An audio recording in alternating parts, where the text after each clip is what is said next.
Whether it's during a sad movie you swore you'd never tear up in, or a heart-wrenching breakup following your first love, crying may seem like a strange physical response to your emotional turmoil.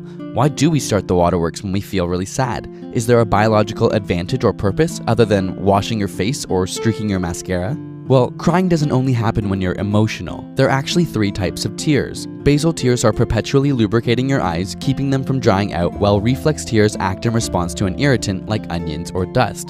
They begin a chain reaction, releasing hormones from the brain, which then trigger a tear response from the glands in the eyelids, and these tears help to get rid of the irritant. But tears of sadness? Strangely, this leaky face phenomenon is exclusive to humans, with a couple different theories as to why, and one is strikingly similar to the reason we blush, which we described in a previous video here.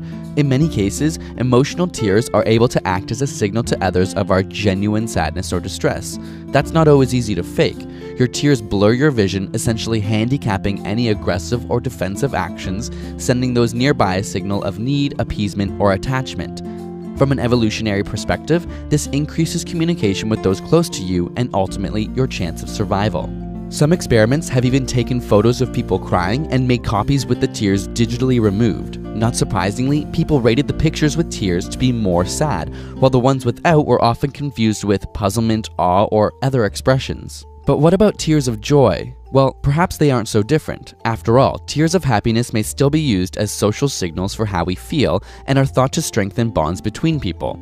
Also, both emotions see activity in similar regions of the brain, such as the hypothalamus and basal ganglia, which just happen to be connected to your tear glands. Another theory suggests that crying is one of your body's mechanisms to literally shed your stress. Interestingly, reflex tears and emotional tears have very different compositions. Emotional tears have much higher levels of proteins, in particular some called adrenocorticotropic hormones, which are linked to high stress levels. And some say crying helps to release these stress chemicals from the body, but the research here is limited and not yet conclusive.